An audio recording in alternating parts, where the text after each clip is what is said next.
right, guys. Welcome back to another episode of the Vill Chillin' Podcast, part of the VillinENT network. My name is Aaron. My name's Jack. And as a reminder, before we get started today, we are on all major podcast services, Spotify, Apple, Google, all of the good ones. So give us a follow, a rating, whatever you could there. Everything helps. And don't forget to check out the other VillinENT channels. We got the gaming channel. I know I haven't been doing too much lately, but Jack has moved beyond Tetris. We've been rocking some WWE 2K 2022. I think we're on right now. Yeah, that would be it. We've been dropping some elbow drops, so give us a like on there when you get a chance.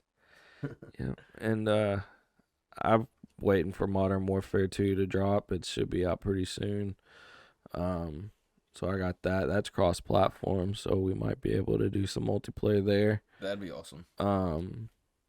Got a few games coming out actually in October and November that I'm waiting on because God of War expansion comes out.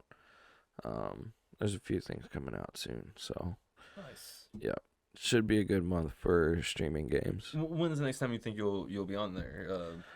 It's random for me. Hopefully this weekend some. Nice. But who knows? But other than that, check out our Discord. We're just trying to build it up a little bit, and I think that's all.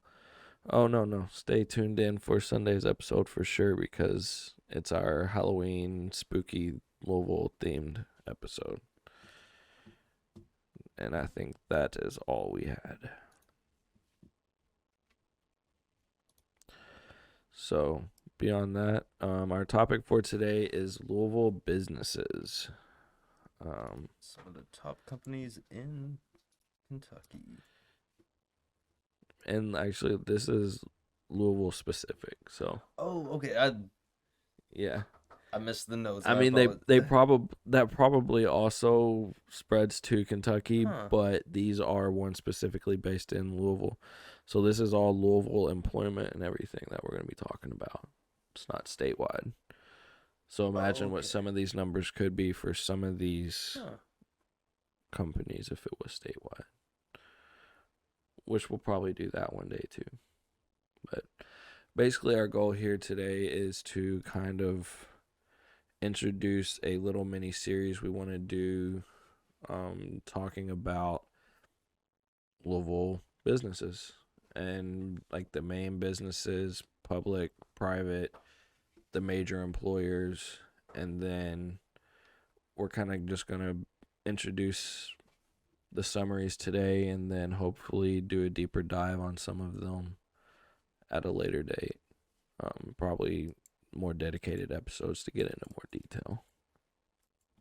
So yeah, there's a lot there. There is, and again, this is just Louisville, so we could even expand it later. But this site for anyone interested is greaterlouisville.com. This is information from Business First December 2020, so fairly recent. I doubt anything's changed too terribly much since then, so. Right after. Not much has changed since then. I guess we'll start with the major employers, which, at no surprise, UPS is the top employer in Louisville, employing 25,000 people. So, wow. That's pretty good. That's definitely a lot of people.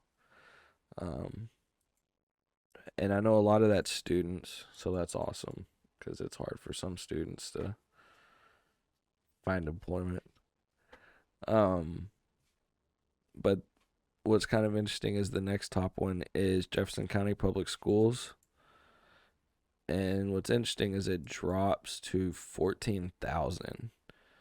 So it's kind of crazy that UPS employs that many more people than JCPS. So Wow. that's a full 10,000. We don't have a teacher shortage, do we? I mean, no. I mean, in reality, that's That's about average. I just was kind of confused by the drop, but yeah, that makes sense. That's really awesome that UPS is here, helping us employ that many people here locally. and then the next one is Norton Healthcare, just under 14,000. Um, my mom actually worked for Norton Healthcare for a long time, like Awesome. 15 or 20 years. I don't know. Wow, they've been around forever. Yeah, 1886, man. That's got to be one of the oldest on this list. One of. There's a couple older, but yeah, I knew they were big, but I guess I didn't realize they were that big, as far as employment. So that's awesome. They do have quite a few hospitals though, so I guess it makes sense. The next top is Ford Motor Company at 13,000, and I mean that's no surprise there that that they employ that many people. They have 2 plants though, that is across both locations, so that kind of is a lot for just 2 locations. Because you consider UPS, they have 25,000, but that's including warehouse workers across their multiple warehouses. That's including the UPS store where you go to drop off packages, The drivers, everything like that. Yeah. Um, and then, of course, Ford's been here forever. 1913. When did the Model T come out? Sounds like it couldn't have been too much before that, right? Like Right. they've been here a long time.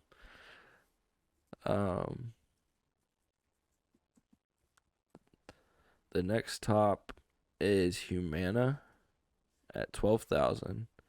So one thing about Louisville that is definitely a trend through all of these lists is healthcare companies.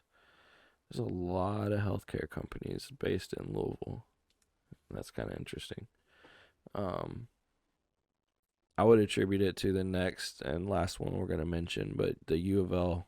Well, that's U of L Health, but of course U of L having the nursing training, the nursing schools, and all that.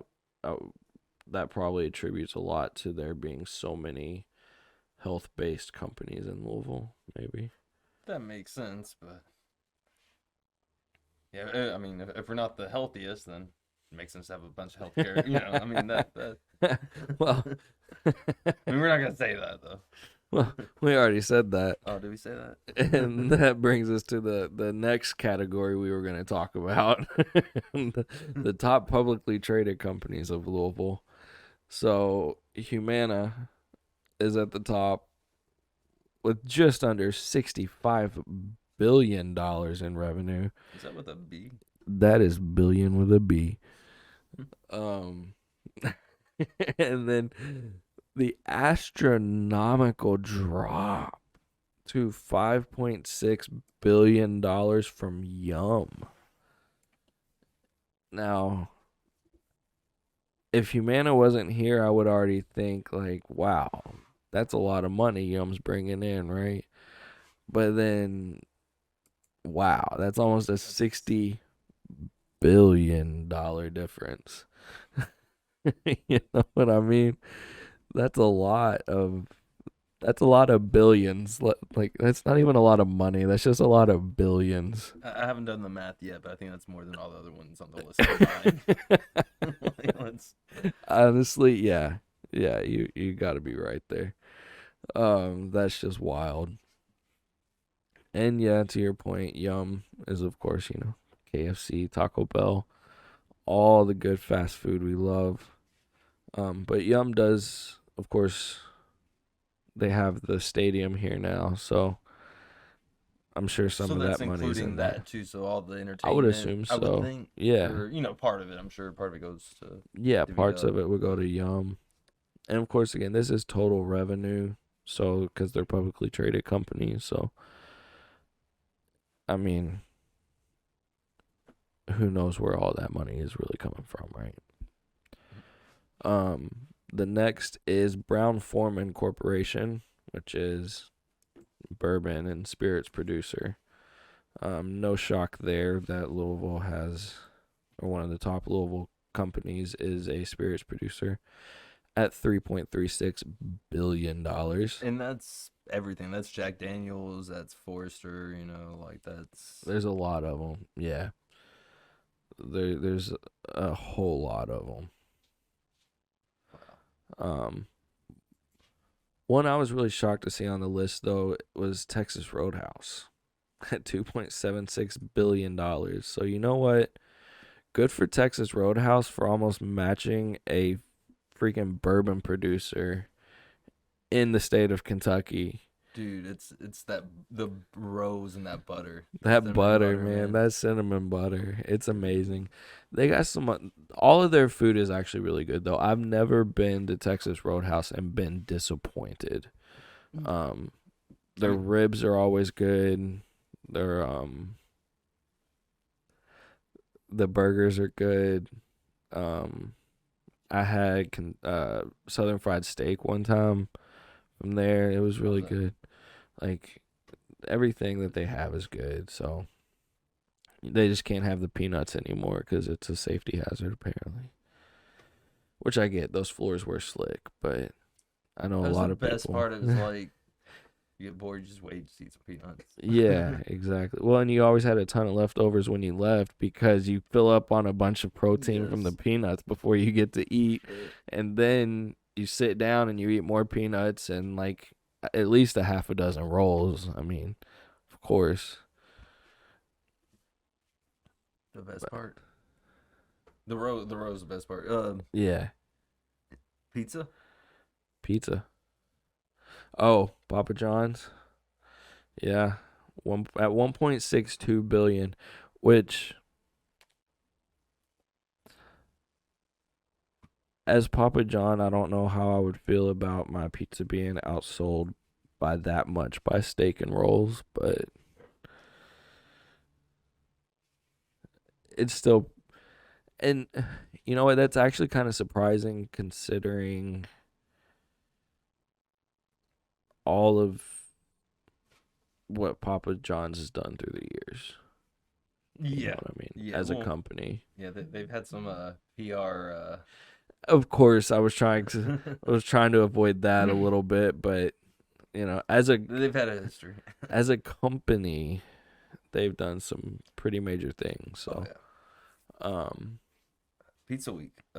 And totally off subject, but I guess we'll have to kind of mention them a little bit during Pizza Week, just being.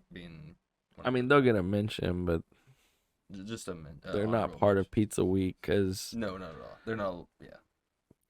I mean, you can get Papa John's anywhere, and I mean that's part of why they're on this list and that they are that high up. You know that they're everywhere.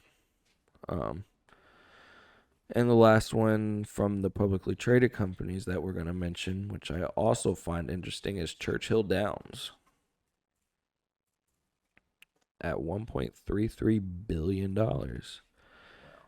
And I find that particularly interesting because if you look just above at the very bottom of the major employers list is Churchill Downs with just 1,000 employees. So like that employment to revenue ratio is kind of impressive. Think about if UPS was able to right. make that with every 1,000 employees. All they gotta do is start letting people gamble on how fast people get their boxes, man. That's it.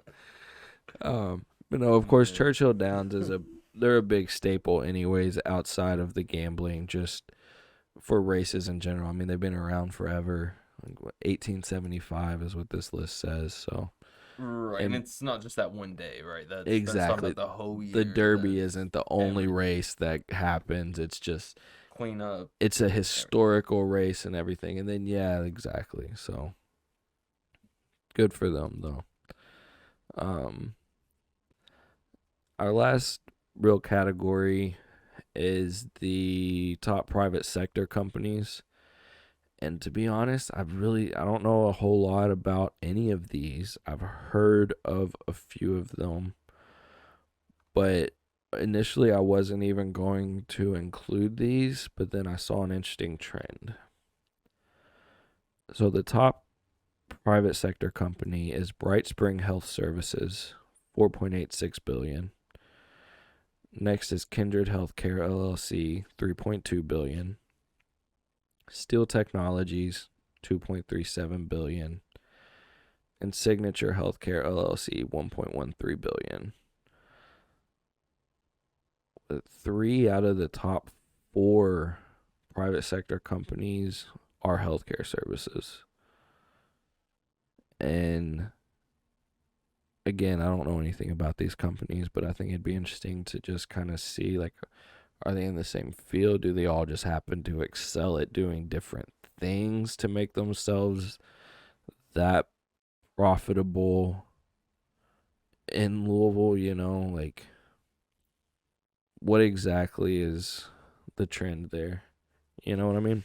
Because they're all pretty close in local, like, actual employment numbers too. So But in kind of range as far as the years, yeah, like they were founded. So yeah, that's interesting. it's yeah. You got what, 10 years and then like 20 years. So I just there seems to the key to success in Louisville apparently is to be in healthcare because between Humana being at $65 billion and then all of these companies, I just think that's an interesting trend. So Definitely. hopefully we can dive into that one day and I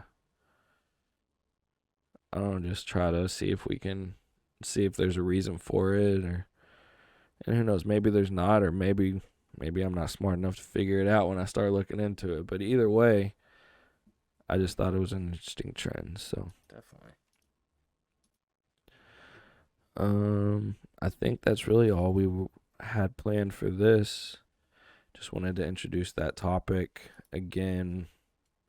We plan on kind of taking a deeper dive into those categories more specifically and those specific companies mentioned. Talk a little bit more, see if we can find out some more information about like breakdowns in that revenue, especially in the publicly traded companies. We should be able to find some information on them since they're publicly traded. So,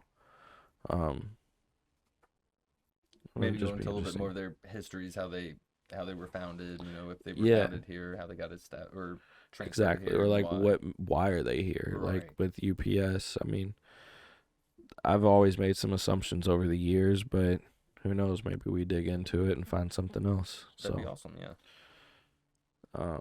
so that's the goal with this series. Again, don't forget about our next episode dropping on Sunday, and we're gonna be talking about Halloween based or Halloween themed stuff and like spooky, supernatural, etc. things based in Louisville and Kentucky. So should be a good time. And I guess with that, as always, be blessed, bless someone around you. See y'all And next time. yep, we'll see you later.